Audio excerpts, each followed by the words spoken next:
Bismillahirrahmanirrahim. Assalamualaikum warahmatullahi wabarakatuh. Waalaikumsalam warahmatullahi wabarakatuh. Alhamdulillah. Alhamdulillahi rabbil alamin. Wabihi nasta'in ala umurid dunya waddin. Segala puji hanya pantas kita panjatkan, tidak bosan-bosannya, tidak henti-hentinya, terus kita panjatkan kepada Allah Jalla Jalaluh. Karena sampai sore hari ini, sampai menit ini, bahkan sampai detik ini, Allah masih memberikan kita nikmat yang tidak terhitung jumlahnya. Dan di antara nikmat-nikmat yang sangat banyak itu ada nikmat yang paling agung, yakni nikmatnya Islam, nikmatnya iman, nikmatnya mengenal sunnah, nikmatnya membedakan mana yang halal dan haram, hak dan batil. Itu semua nikmat yang hendaknya kita syukuri dan hendaknya kita banyak-banyak memuji Allah Subhanahu wa ta'ala. Dan tidak lupa adik-adikku, saudara-saudariku semua, rahimani wa rahimakumullah, kita bersolawat Allahumma salli wa sallim wa barik ala habibinal Mustafa Rasulillah Muhammad bin Abdullah wa ala alihi wa ashabihi wa man tabi'ahum bil huda ila yaumil qiyamah, amma ba'd. Tayyib, ikhwati fillah, saudara-saudariku semua yang semoga selalu dijaga dan dirahmati oleh Allah Subhanahu wa ta'ala. Insyaallah pada sore hari ini kita masih akan melanjutkan kajian rutin kita setiap Ahad yang pertama, yakni kitab Al-Qaul Al-Mufid, syarah daripada kitab Tauhid yang ditulis atau dikarang oleh Syekh Muhammad bin Saleh Al-Utsaimin rahimahullahu ta'ala. Dan kita sampai pada bab firman Allah Subhanahu wa ta'ala, ya, bab larangan memberikan nama penghambaan kepada selain Allah, ya. Jadi bab larangan pemberian nama penghambaan kepada selain Allah. Contoh, Abdul Umar itu nggak boleh, hambanya Umar tidak boleh, ya. Jadi memberikan nama penghambaan kepada selain Allah itu hukumnya haram, bahkan bisa jatuh ke dalam kesyirikan. Larangan pemberian nama penghambaan kepada selain Allah. Jadi ikhwati fillah, saudara-saudariku, rahimani wa rahimakumullah, jika kita memberikan nama Abdul atau Abdul, ya, maka harus dinisbatkan kepada Allah atau nama-nama Allah. Jadi misal Abdullah boleh, bahkan, ya, jika dinisbatkan kepada nama Allah yang lainnya, Abdurrahim boleh apa tidak? Boleh. Abdurrahman boleh apa tidak? Boleh. Abdul Ghafur boleh apa tidak? Boleh. Nama-nama Allah, kemudian ada nama hamba, yakni abdu, kemudian dinisbatkan kepada nama Allah, boleh. Tapi jika dinisbatkan kepada nama selain Allah, bisa jatuh ke dalam perbuatan haram, bahkan bisa dikategorikan syirik. Nah, ini ada ceritanya, ya. Ada apa? Ceritanya. Nah, Taib, di sini sebelum kita masuk pada cerita yang cukup panjang yang termasuk asbabun nuzul dari surat Al-A'raf ayat 190. Allah berfirman, a'udzubillahi minasyaitonirrajim, falamma atahuma solihan ja'ala lahu syuraka'a fima atahuma. Ya. Kemudian ketika datang kepada mereka, dianugerahkan kepada mereka anak yang soleh, maka menjadikan sebab anak soleh itu mereka berdua itu melakukan kesyirikan kepada Allah Subhanahu wa ta'ala. Dan ini ternyata ada asbabun nuzulnya. Sebelum kita membahas asbabun nuzul, ya, kita membahas tentang beberapa perkataan ulama terkait larangan memberikan nama penghambaan kepada selain Allah. Di sini Ibnu Hazm, imam madhab Zahiri, ya, rahimahullahu ta'ala berkata, ittafaqu ala tahrimi kulli ismin mu'abbadin li ghairillah. Seluruh ulama sepakat atas pengharaman semua nama penghambaan yang dinisbatkan kepada selain Allah. Contohnya Ka'abdi Amr, ya, hambanya Amr. Abdul Ka'bah, hambanya Ka'bah. Dan wama asbaha dalik, dan yang semisal daripada itu. Bahkan tidak terkecuali Abdul Muthalib. Ya. Jadi ternyata namanya Abdul Muthalib itu. Siapa Abdul Muthalib itu? Siapa Abdul Muthalib itu? Kakeknya Rasulullah Sallallahu Alaihi Wasallam. Sedangkan pamannya Rasulullah namanya Abu Thalib. Bapaknya Rasulullah namanya Abdullah. Nah, jadi di sini, ya, Ibnu Hazm dan ulama yang lainnya juga berpendapat bahwa ternyata penamaan Abdul Muthalib itu haram. Namun akan ada perbedaan pendapat di antara para ulama, ya. Jadi gini, Abdul Muthalib itu sebagian mengatakan haram karena Muthalib itu bukan nama Allah. Tapi sebagian mengatakan tidak diharamkan. Buktinya apa? Rasulullah Shallallahu Alaihi Wasallam menjelaskan dalam sebuah hadis. Beliau berkata, ini hadisnya sahih riwayat Bukhari. Ya, ana ibnu Abdul Muthalib. Saya itu keturunannya Abdul Muthalib. Nah, dengan Rasulullah mengakui dirinya sebagai keturunan Abdul Muthalib, sebagian ulama berpendapat dibolehkan nama Abdul Muthalib. Nah, namun sebagian ulama yang lainnya mengatakan tetap haram hukumnya. Mengapa?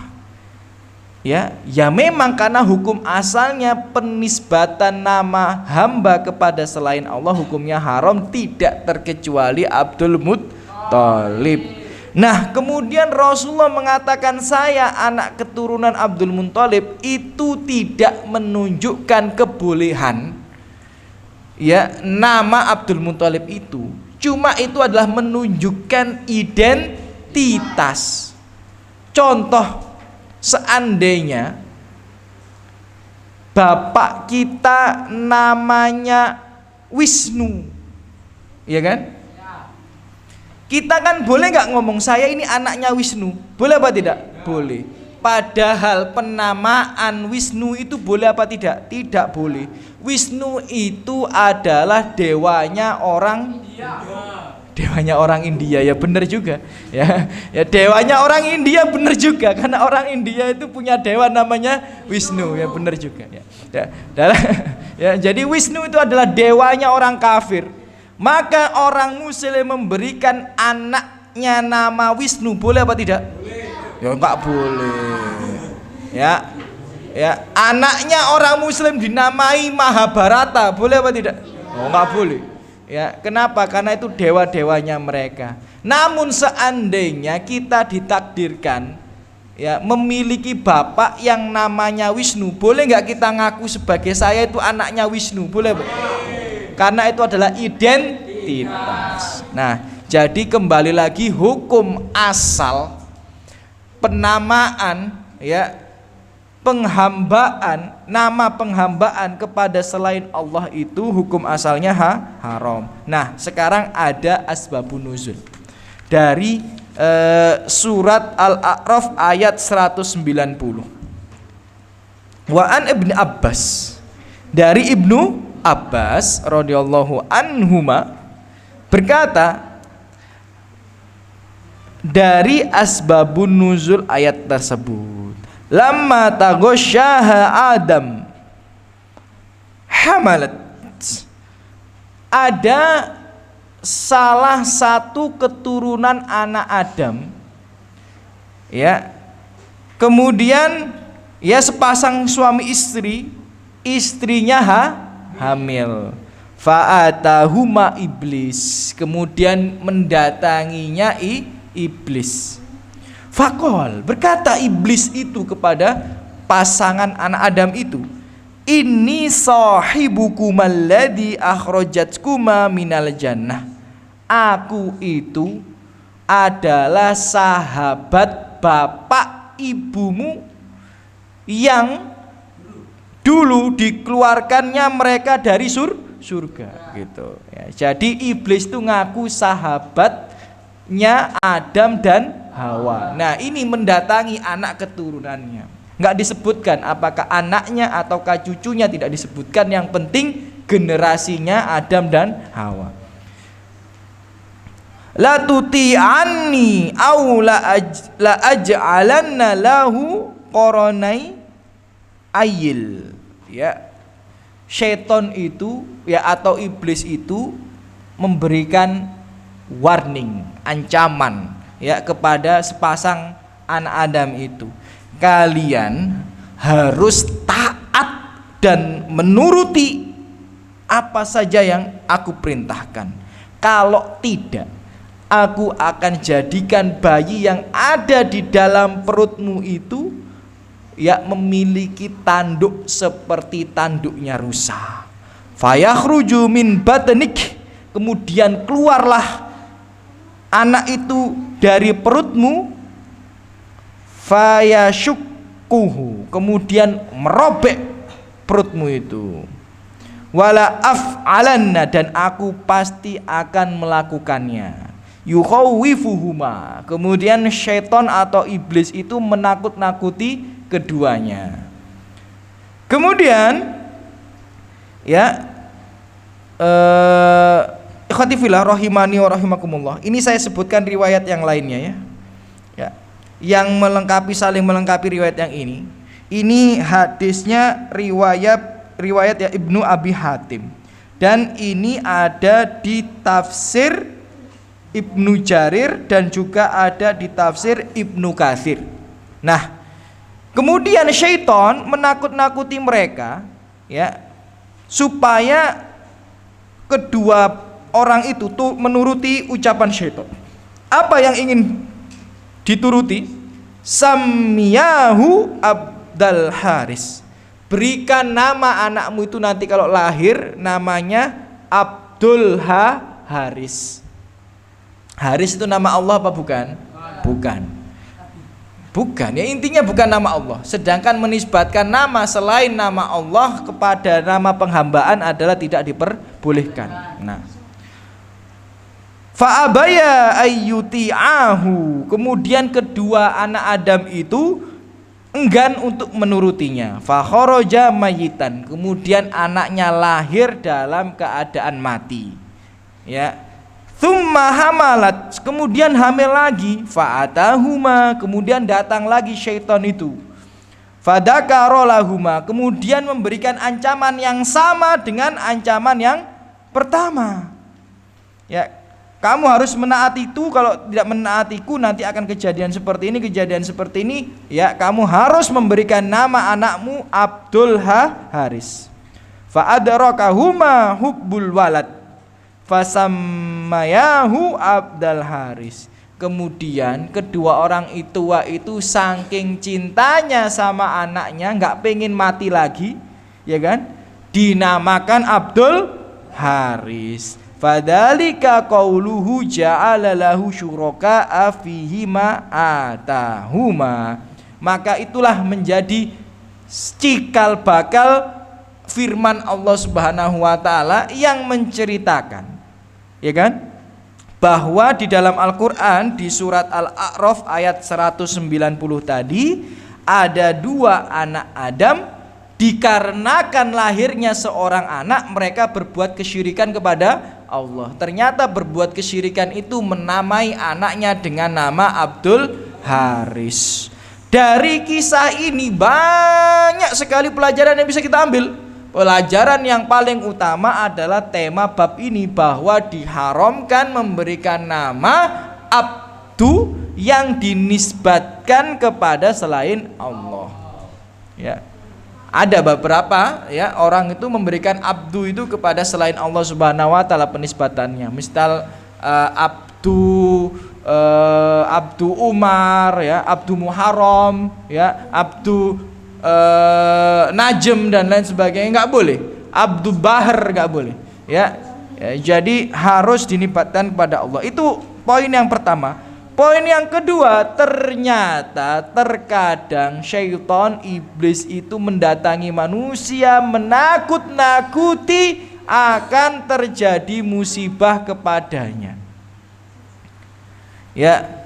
Dan kita ini harus tetap berpegang teguh dengan kebenaran, walaupun ternyata terkadang Allah itu akan menguji prinsip kita dalam berpegang teguh dengan kebenaran itu. Contoh misal ini. Ya, yang mirip-mirip dengan kisah ini. Ya, yang contoh yang misal yang mirip-mirip dengan kisah ini. Ya. Kalau anakmu lahir kasih kalung ini, kalau tidak kamu kasih kalung ini yang sudah disowok didongakno Ustadz Fulan, nanti anakmu sakit-sakitan. Pertama dia nggak mau melakukan karena takut itu nanti jatuh ke dalam kesyirikan. Ternyata anaknya sakit beneran. Kemudian gara-gara saking sayangnya sama anaknya, akhirnya dia jadi datang ke ustadz atau dukun fulan tadi, akhirnya dikasih kalung, akhirnya jatuh ke dalam kesyirikan. Nah, ini contoh, ini kisah ini. Ternyata terkadang Allah itu menguji keimanan kita, menguji ketauhidan kita. Apakah kita memang benar-benar berpegang teguh dengan tauhid atau tidak? Ya, jadi kalau seandainya benar-benar sakit terjadi, dia bilang qadarullah wa masya'a fa'ala, udah takdir Allah. Tidak mungkin datang musibah kecuali atas izin Allah, dan tidak ada yang bisa mengangkat musibah kecuali Allah Subhanahu wa taala. Jadi kadang-kadang kan memang seperti itu. Ya, kita ini ditakut-takuti oleh syaitan, baik syaitan dari kalangan jin maupun syaitan dari kalangan manusia. Kamu kalau ke Laut Selatan jangan pakai baju warna hijau. Dan ternyata kejadian ada orang pakai baju warna hijau kedelep, ya, tenggelam. Nah itu kejadian. Nah ini iman kita ini sedang diuji nih. Iman kita ini goyah percaya dengan khurafat yang seperti itu, atau tetap menisbatkan semua takdir ini terjadi atas izin Allah. Dan ternyata yang goyah imannya dari zaman dulu anak keturunan Adam itu sampai sekarang itu ada contohnya. Tinggal kita ngikuti yang baik atau ngikuti yang buruk. Jadi jangan sampai musibah membuat kita berpaling dari Allah. Lihatlah, sebenarnya pertama kali dua anak Adam itu ya tetap berpegang teguh dengan prinsipnya, tidak mau berbuat kesyirikan. Tapi terkadang ada sebagian hamba Allah yang mereka berpegang teguh dengan tauhid, kemudian datang musibah, goyahlah tauhidnya itu. Ya, Sebenarnya dia tahu datang ke dukun itu haram. Cuma gara-gara dia bangkrut, gara-gara kehilangan mobil, gara-gara ditinggal nikah atau selingkuh suaminya dan lain sebagainya, akhirnya dia datang ke dukun. Nah, keimanan kita ini memang terkadang diuji, ya. Jadi ingatlah kisah anak Adam di surat Al-A'raf ayat 190 itu, bahwa sebenarnya mereka itu awalnya berpegang teguh dengan tauhid, hanya karena musibah yang menimpa mereka, mereka goyah kemudian jatuh ke dalam kesyirikan. Jadi ada dua pelajaran yang penting daripada bab ini, yakni yang pertama larangan memberikan nama abdu yang dinisbatkan ya kepada selain Allah. Yang kedua ada anak Adam yang pertama kalinya itu mereka berpegang teguh dengan ketauhidan, menjauhi kesyirikan, tapi setelah datang ujian itu mereka berpaling darinya. Maka hendaknya kita ini harus siap-siap ketika seandainya nanti tauhid kita diuji oleh Allah Subhanahu wa ta'ala. Harus kuat mental kita ini. Ya, tidak boleh kalah ya dengan ya ujian yang sedemikian. Itu bab tentang larangan memberikan nama penghambaan, yakni abdu kepada atau dinisbatkan ya kepada selain Allah Subhanahu wa ta'ala. Taib. Kita masuk kepada bab berikutnya ya, ikhwati fillah rahimani wa rahimakumullah.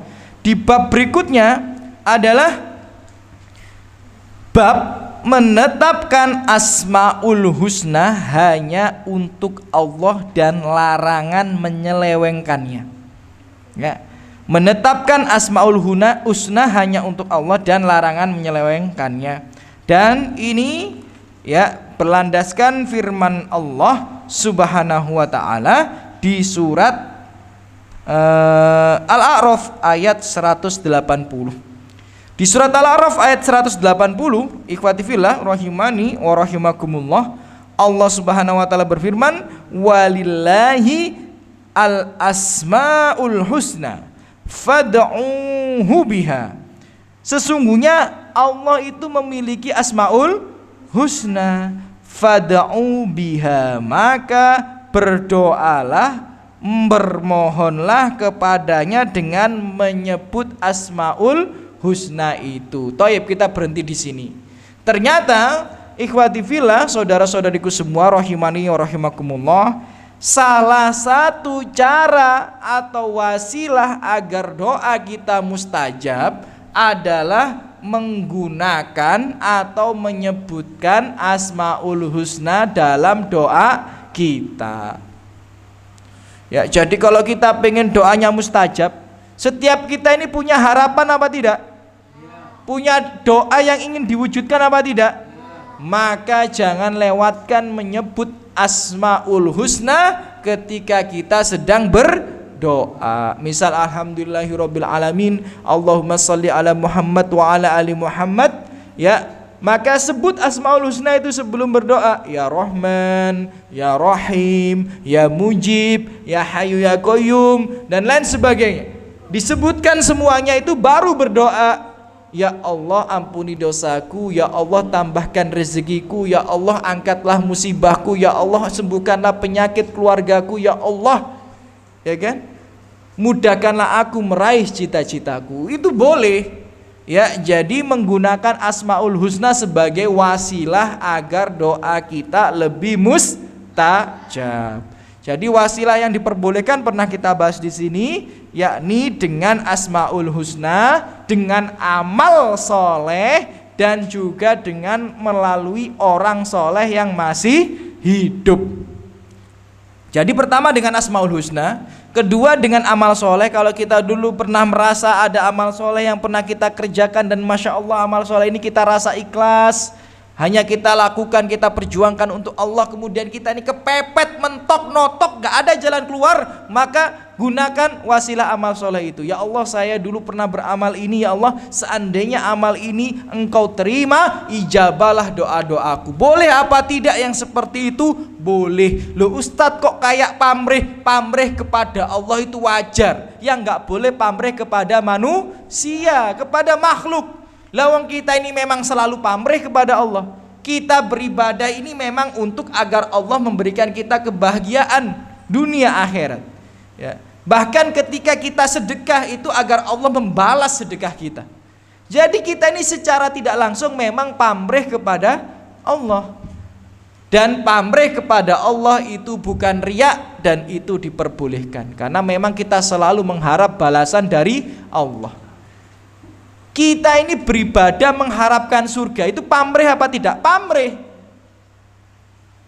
Ya. Kita puasa mengharapkan surga, kita sholat mengharapkan surga. Adik-adikku yang perempuan ini menutup aurat karena mengharapkan surga. Itu pamrih apa tidak? Pamrih. Tapi boleh nggak pamrih kepada Allah? Ya boleh-boleh saja. Ya. Yang tidak boleh adalah ketika kita beribadah pamrihnya kepada manusia atau kepada makhluk. Jadi gunakan doa-doa itu ya bisa dengan Asmaul Husna, bisa dengan amal soleh, dan bisa dengan orang soleh yang masih hidup. Jadi orang yang masih hidup itu boleh dimintai doa. Justru ketika masih hidup minta-minta doa kepada dia. Seandainya dia orang yang soleh. Yang nggak boleh adalah ketika dia sudah mati. Dulu ketika masih hidup nggak mau minta doa, ketika mati malah datangi untuk minta doa. Ini salah kaprah. Jadi kalau mendapati ada teman yang soleh, ada teman yang soleha, ya rajin sholat tahajudnya, rajin puasanya, ya akhlaknya baik, ya rajin ngajinya, boleh nggak kita minta doa sama dia? Boleh. Ya makanya titip doa ke orang yang umroh, titip doa ke orang yang haji, ya boleh-boleh saja, gak ada masalah, karena mereka masih hidup. Ya ngemis doa ke orang tua, boleh apa tidak? Boleh, karena mereka masih hidup. Ketika mereka sudah mati, bukan dimintai doa, tapi kita yang mendoakan mereka. Kita lanjutkan. Wadharul ladina yulhiduna fi asma'ihi. Dan berpalinglah, tinggalkanlah orang-orang yang yulhiduna pada nama-namanya. Yulhiduna itu para ulama itu berbeda pendapat yang dimaksud dengan yulhidun. Ya. Yulhidun di sini artinya adalah menyimpang, kata sebagian ulama daripada tafsir ini. Jadi tinggalkanlah, berpalinglah kalian dari orang-orang yang menyimpangkan nama-nama Allah. Ya. Ikhwati fillah rahimani wa rahimakumullah. Kemudian lanjutannya adalah sayujzauna ma kanu ya'malun. Dan orang-orang yang menyimpangkan nama Allah ini, memalingkan nama Allah tidak pada tempatnya, mereka akan mendapatkan ancaman balasan yang sangat pedih dari Allah Subhanahu wa taala atas perbuatan mereka. Kemudian di sini di kitab Qaul Mufid disebutkan seseorang dikatakan menyimpangkan Asmaul Husna atau nama-nama Allah ketika melakukan 4 hal.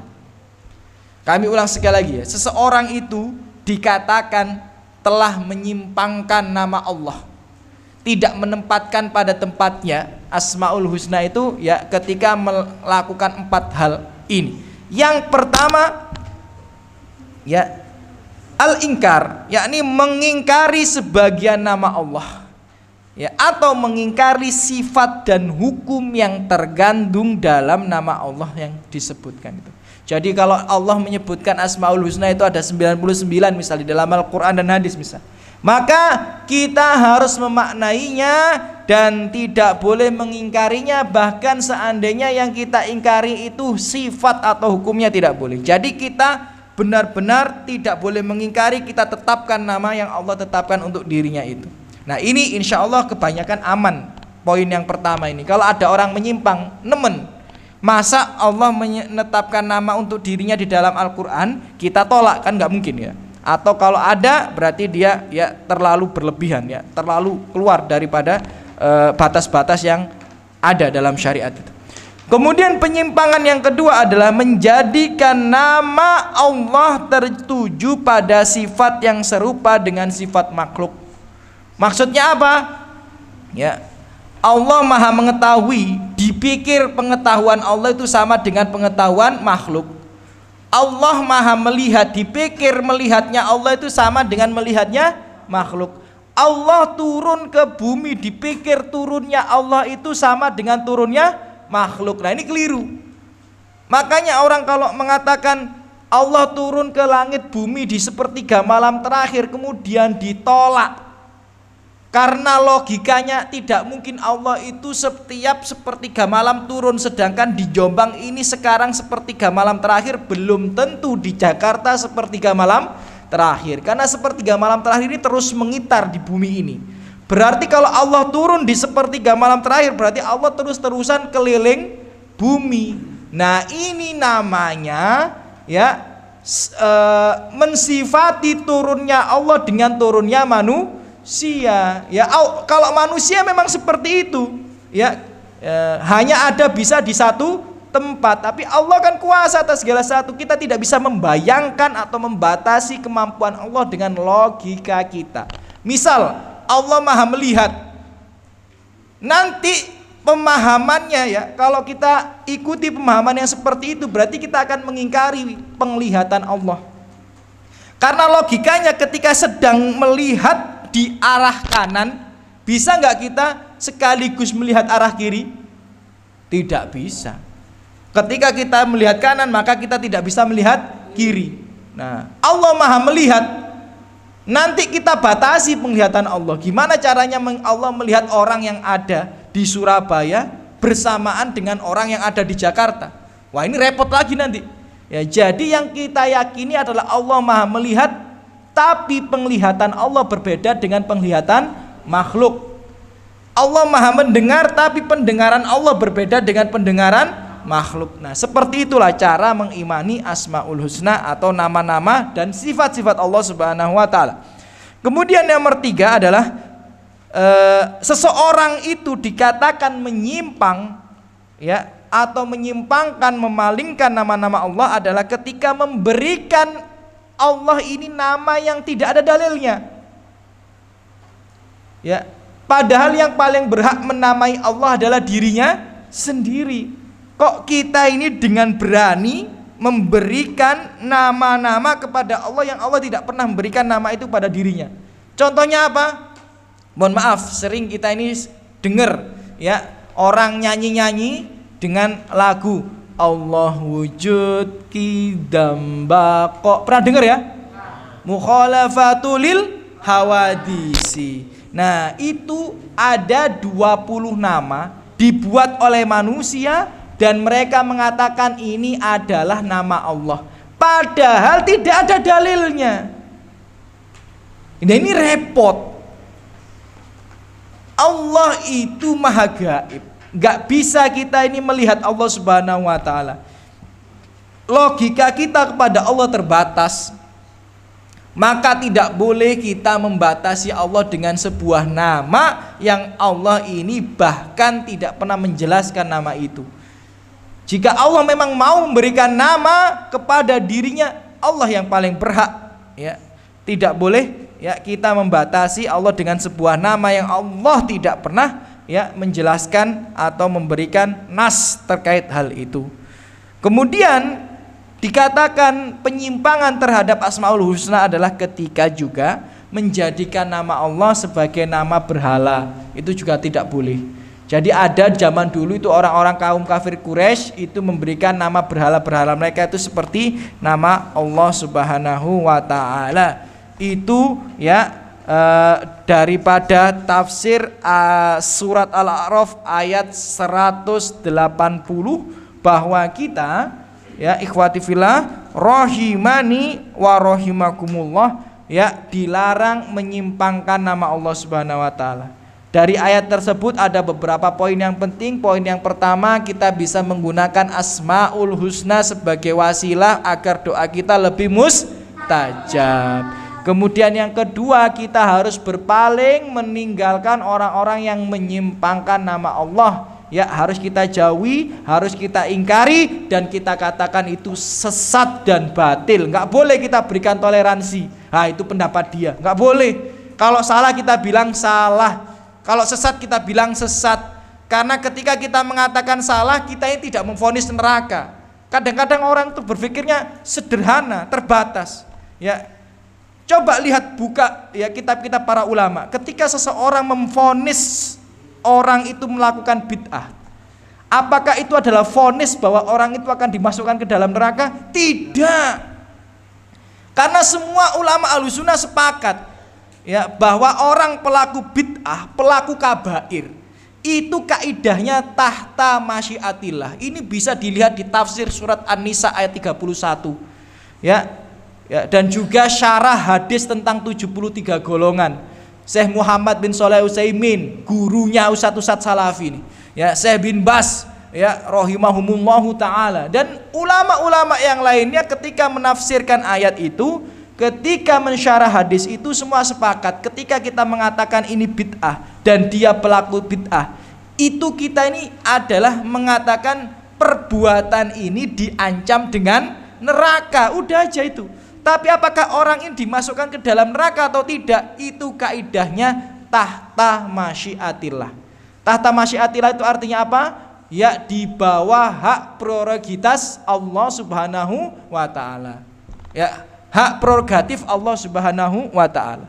Kalau Allah berkehendak, ya Allah ampuni. Kalau Allah berkehendak, maka Allah adab. Itu kaidah di pelaku dosa besar dan orang-orang yang jatuh ke dalam bid'ah. Ya, jadi kita tidak bisa memvonis neraka. Cuma kita bisa mengatakan bahwa perbuatannya sesat dan perbuatan sesat ini diancam dengan neraka. Urusan nanti mereka dimasukkan ke dalam neraka atau tidak, itu kaidahnya adalah tahta masyiatillah. Ya. Tapi tentu saja kita tidak boleh mempertaruhkan diri kita dalam perbuatan-perbuatan yang belum tentu mendapatkan ampunan dari Allah. Maka kita jauhi hal-hal yang sedemikian. Kemudian bab yang berikutnya adalah, ini babnya pendek-pendek ya, maka kita sampaikan secara singkat. Bab larangan mengucapkan assalamu ala Allah. Yang kita lakukan biasanya kan salam kepada sesama manusia, kepada saudara-saudari kita. Ya, salam kepada para nabi. Iya apa tadi? Iya apa tidak? Iya. Tapi tidak boleh salam kepada Allah. Assalamu ala Allah itu enggak boleh. Ya. Jadi assalamu ala Allah enggak boleh. Di sini ada ceritanya. Ya, ceritanya itu hadis riwayat Bukhari dan Muslim. Kunna idza kunna ma'an Nabi sallallahu alaihi wasallam, dulu kami bersama Rasulullah sallallahu alaihi wasallam, ada di antara kami atau sebagian di antara kami mengucapkan assalamu ala Allah min ibadihi. Semoga salam atau kesejahteraan ya kepada Allah, terlimpahkan kepada Allah dari hamba-hambanya salam ini. Ya, maka assalamu ala fulanin wa fulanin. Kemudian mereka melanjutkan semoga kesejahteraan juga terlimpahkan kepada fulan dan juga kepada fulan.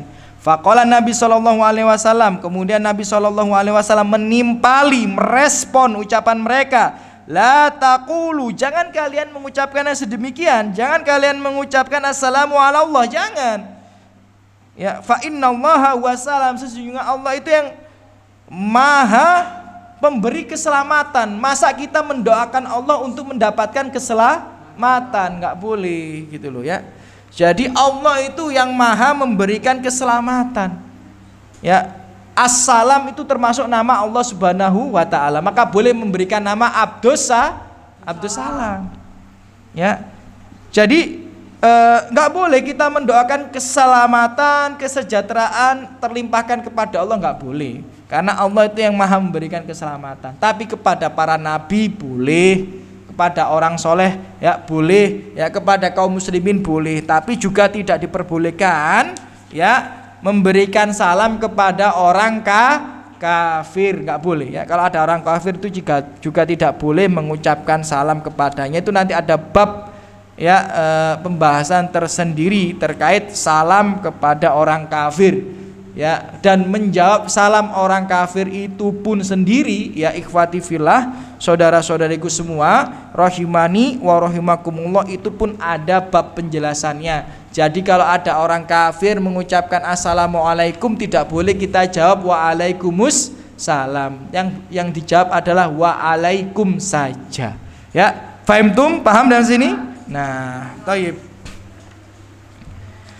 Ikhwati fillah, ya. Rahimani rahimakumullah. Kita masuk bab berikutnya, ya. Ini ada larangan, ya. Larangan berdoa dengan mengucapkan ya Allah ampuni aku jika engkau menghendaki. Nah, itu nggak boleh. Jadi bab larangan berdoa dengan mengucapkan ya Allah ampuni aku jika engkau menghendaki. Ini tidak boleh, kata para ulama. Nah, ada hadisnya, ya. Hadisnya ini sahih, ya. Rasulullah SAW mengatakan la yakulanna ahadukum, janganlah sesekali, ya, janganlah sekali-kali salah seseorang di antara kalian ini mengucapkan Allahumma gfirli, ya Allah ampunilah aku, in syi'ta, jika engkau menghendaki, Allahumma arhamni in syi'ta, ya Allah rahmatilah aku jika engkau menghendaki, liya'zimil al-mas'alah, ya. Gak boleh sedemikian, itu gak boleh, ya. Ya, fa innahu la mukriha lahu, ya. Sesungguhnya tidak ada sesuatu pun yang dapat memaksa Allah Subhanahu wa taala. Nah, kemudian dalam redaksi yang lainnya riwayat Muslim, Rasulullah juga mengatakan wal yu'adzimir raghbah, dan hendaknya setiap orang itu membesarkan harapannya kepada Allah. Fa innallah la yata'adhamuhu syai'un a'tahu, sesungguhnya Allah itu tidak ada yang terasa besar bagi Allah untuk mewujudkan apa yang akan Ia berikan kepada hambanya. Jadi nggak boleh. Taib, kita ulik sedikit, kenapa seseorang itu tidak boleh berdoa seperti itu? Ya Allah ampuni aku jika engkau menghendaki. Nggak boleh. Ya Allah jadikan aku ustadz, ya kalau engkau menghendaki, kalau enggak ya enggak apa-apa gitu. Enggak boleh yang seperti itu. Ya Allah aku pengen jadi dokter di masa depan, jika engkau hendaki jadikan dokter, tapi jika tidak ya udah enggak apa-apa. Nah itu enggak boleh itu. Ya Allah aku pengen sogeh, ya Allah aku pengen punya mobil bagus, aku pengen punya rumah mewah, jika engkau menghendaki, tapi jika engkau tidak menghendaki ya nggak apa-apa gitu. Nah itu nggak boleh. Nah alasannya apa? Ada 3 alasan, ya. Alasan yang pertama, doa yang sedemikian itu seolah memaksa Allah, ya, seolah memaksa Allah. Jadi seperti ini, ya Allah, ya misal ya Allah ampuni aku jika engkau menghendaki, itu seolah-olah itu ada pengertian seperti ini, ya Allah aku tidak memaksamu, kalau engkau menghendaki ampuni aku, tapi jika engkau tidak menghendaki ya udah tidak usah diampuni aku. Itu seolah-olah mengatakan aku tidak memaksamu, berarti seolah-olah ada orang yang bisa memaksa Allah. Nggak boleh. Itu pemahaman yang pertama. Pemahaman yang kedua adalah jika kita mengatakan ya Allah ampunilah aku jika engkau mau, itu seolah-olah ada permintaan yang mungkin mustahil bagi Allah. Padahal tidak ada permintaan yang mustahil. Tidak ada permintaan yang mustahil, ya. Tidak ada permintaan yang mustahil. Walaupun misal bagi kita dapat uang miliaran detik ini kayaknya mustahil, wis pengangguran, ya kan, keluntang-keluntung, masih muda, dapat uang miliaran kan mustahil. Tapi tidak ada yang mustahil bagi Allah. Ya.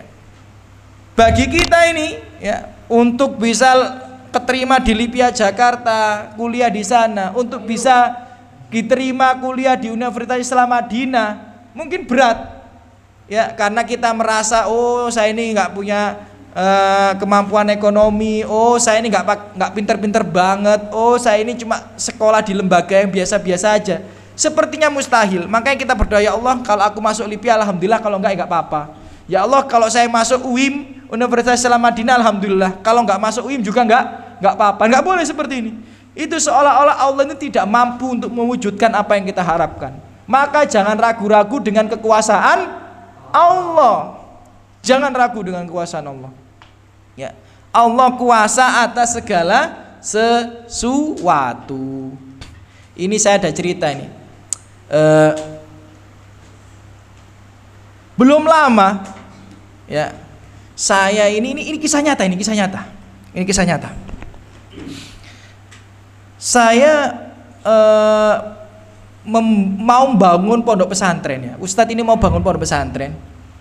Ketika dihitung-hitung, estimasi pembangunan itu 2,2 M.